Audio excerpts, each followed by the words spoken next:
이 시간 하나님께서 우리에게 주신 말씀은 에스겔 23장 36절에서 49절입니다.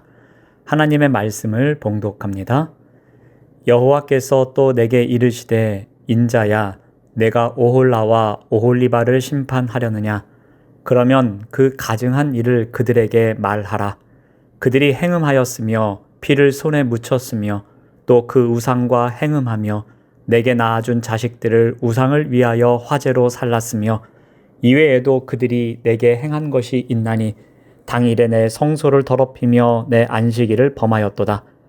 그들이 자녀를 죽여 그 우상에게 드린 그날에 내 성소에 들어와서 더럽혔으되 그들이 내 성전 가운데에서 그렇게 행하였으며 또 사절을 먼 곳에 보내 사람을 불러오게 하고 그들이 오매 그들을 위하여 목욕하며 눈썹을 그리며 스스로 단장하고 화려한 자리에 앉아 앞에 상을 차리고 내 향과 기름을 그 위에 놓고 그 무리와 편히 짓거리고 즐겼으며 또 광야에서 잡류와 술 취한 사람을 청하여 오매 그들이 팔찌를 그 손목에 끼우고 아름다운 관을 그 머리에 씌웠도다. 내가 음행으로 쇠한 여인을 가리켜 말하노라. 그가 그래도 그들과 피차 행음하는도다. 그들이 그에게 나오기를 기생에게 나옴같이 음란한 여인 오홀라와 오홀리바에게 나왔은즉 의인이 간통한 여자들을 재판함같이 재판하며 피를 흘린 여인을 재판함같이 재판하리니 그들은 간통한 여자들이요 또 피가 그 손에 묻었음이라. 주 여호와께서 이같이 말씀하셨느니라. 그들에게 무리를 올려보내 그들이 공포와 약탈을 당하게 하라. 무리가 그들을 돌로 치며 칼로 죽이고 그 자녀도 죽이며 그 집들을 불사르리라. 이같이 내가 이 땅에서 음란을 그치게 한즉 모든 여인이 정신이 깨어 너희 음행을 본받지 아니하리라. 그들이 너희 음란으로 너희에게 보응한즉 너희가 모든 우상을 위하던 죄를 담당할지라. 내가 주 여호와인 줄을 너희가 알리라 하시니라. 아멘. 오늘 말씀의 제목은 심판의 목적입니다. 하나님께서 에스겔에게 명령하십니다. 오홀라와 오홀리바에게 그들의 가증한 일을 알려 심판하게 하십니다. 그들의 가증함은 나열하는 것만으로도 구역질이 날 만한 것들이지만 이제 백일하에 드러내라고 말씀하십니다. 먼저 종교적인 죄입니다. 오홀라와 오홀리바의 우상 숭배는 차마 눈을 뜨고 볼 수 없는 수준이었습니다. 37절 말씀을 봅니다. 그들이 행음하였으며 피를 손에 묻혔으며 또 그 우상과 행음하며 내게 낳아준 자식들을 우상을 위하여 화제로 살랐으며 여기서 두 가지 죄를 지적합니다. 행음과 손에 피를 묻힌 것입니다. 전자는 우상 숭배로 하나님과의 언약 관계를 거부한 행위입니다. 후자는 자녀를 우상에게 제물로 바친 죄입니다. 그들이 자신의 자녀들을 인신제사로 드렸다는 것은 몰렉신을 숭배하는 것입니다. 그리고 하나님께서 명령하셨던 하나님의 백성이라는 언약의 할례를 부정하고 자신의 자녀들이 몰렉신의 것이라고 선언해 버리는 행동입니다. 하나님께는 가증스러운 악한 행위입니다. 이것은 종교 혼합주의에 빠진 사람의 전형적인 모습입니다. 하나님도 섬기며 우상도 섬기겠다는 것인데 이는 하나님의 진노만 살 뿐입니다. 심지어 그들은 하나님의 성소 가운데에서 자녀를 죽여 우상에게 드리기까지 했습니다. 39절 말씀을 봅니다. 그들이 자녀를 죽여 그 우상에게 드린 그날에 내 성소에 들어와서 더럽혔을 때 그들이 내 성전 가운데에서 그렇게 행하였으며 하나님은 사람을 드리는 인신제사를 분명히 엄격하게 금하셨지만 그들은 그 죄악을 다른 곳도 아니고 하나님의 성소에서까지 뻔뻔하게 행하는 악랄함을 보였습니다. 자녀를 제물로 바친 그날에 성전으로 나아가 자녀의 피가 묻은 손으로 제의를 행한 것입니다. 이와 같이 하나님의 성전에 들어와 제의를 행함으로써 성전을 더럽힌 것에 대해 하나님은 어떻게 말씀하십니까? 이것이 바로 그들이 내 성전 안에서 행한 짓이다라는 말씀으로 참담한 심정을 드러내십니다. 다음은 정치적인 죄입니다. 하나님은 정치적 영역에 가증한 일도 지적하십니다. 오홀라와 오홀리바의 정치적 외도 대상은 두 부류로 나뉩니다. 40절과 42절 말씀을 봅니다. 또 사절을 먼 곳에 보내 사람을 불러오게 하고 또 광야에서 잡류와 술 취한 사람을 청하여 오매. 사절을 보내 불러온 나라들 그리고 잡류와 술 취한 사람들입니다. 대상을 가리지 않고 외도를 일삼은 가증함을 드러냅니다.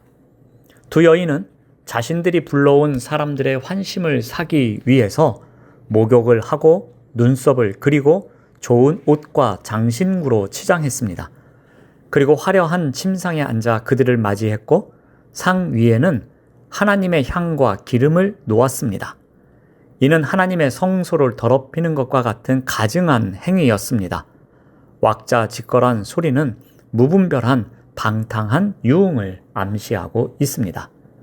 자, 이와 같이 종교적인 죄, 정치적인 죄를 범하는데 어떠한 일이 생깁니까?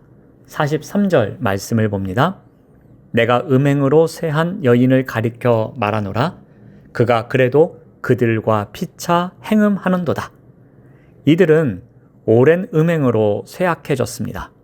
그럼에도 이방 종교와의 음행을 멈추지 않았습니다. 이것이 바로 비극입니다. 이미 죄로 인해 무너지고 상처투성이가 되었음에도 죄에서 돌이키기는커녕 계속 그 길을 고집하며 더 깊은 타락으로 들어가는 모습입니다. 바로 이것이 당시 예루살렘의 실상이었습니다. 이러한 행동들에 진노하신 여호와는 이제 심판을 분명하게 말씀하십니다. 먼저 그들은 자신들의 행위에 따른 판결을 받을 것입니다.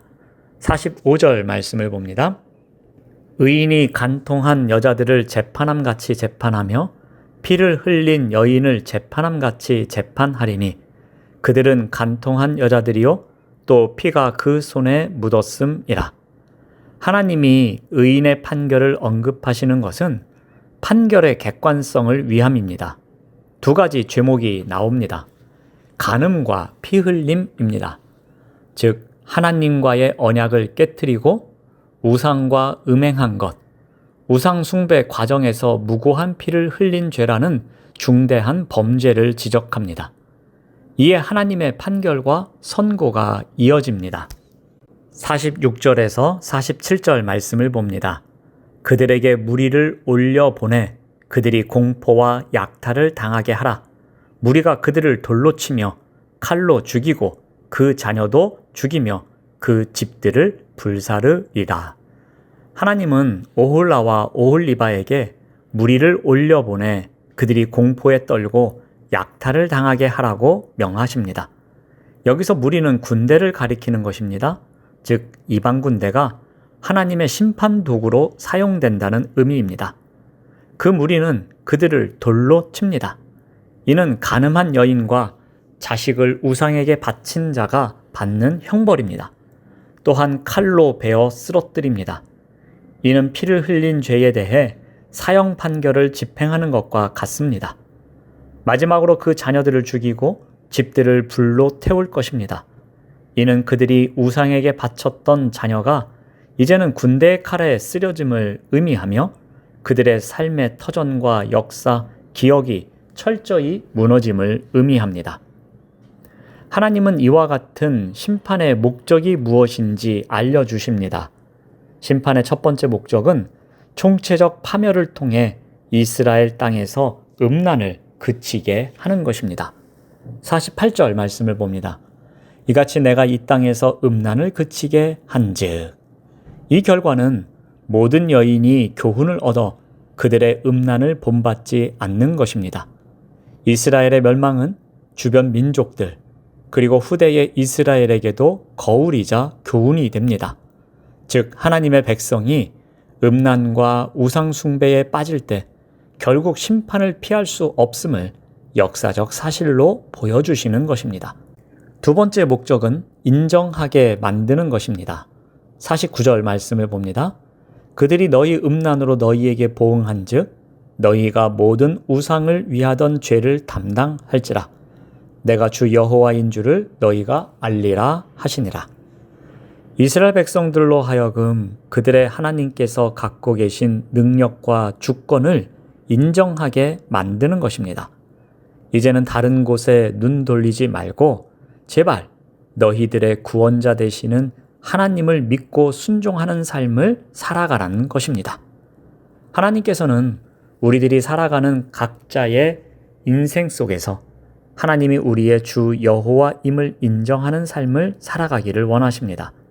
내가 내 인생의 주어가 되는 것이 아니라 하나님이 우리 인생의 명확한 주어가 되는 삶을 살아가는 것을 원하십니다. 하나님의 심판에는 분명한 목적이 있었습니다. 떠남과 돌이킴이 목적입니다. 심판은 단순히 벌을 주기 위한 것이 아닙니다. 죄와 우상으로부터 떠나게 만드는 것입니다. 하나님께서 이스라엘에게 심판을 선언하실 때마다 너희가 음란을 그치게 하려 한다는 말씀처럼 죄의 사슬을 끊고 하나님 아닌 모든 것에서 벗어나게 하시려는 의도가 담겨 있습니다.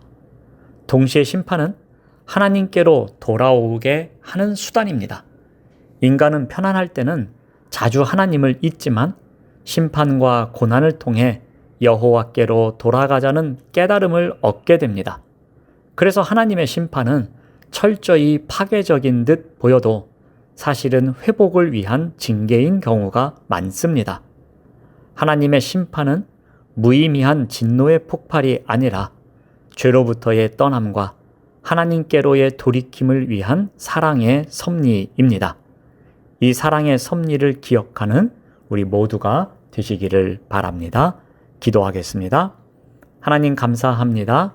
하나님의 심판에는 목적이 있음을 다시 한번 돌아봅니다. 죄에서의 떠남과 그리고 돌이킴이 목적임을 기억하게 하여 주시옵소서. 하나님의 심판은 무의미한 진노의 폭발이 아닌 사랑의 섭리임을 기억하며 살아가게 하여 주시옵소서. 예수님의 이름으로 기도드립니다. 아멘. 생명의 말씀으로 나를 채우사 주의 길 예비케 하소서. 성령의 능력으로 길을 부으사 진리를 선포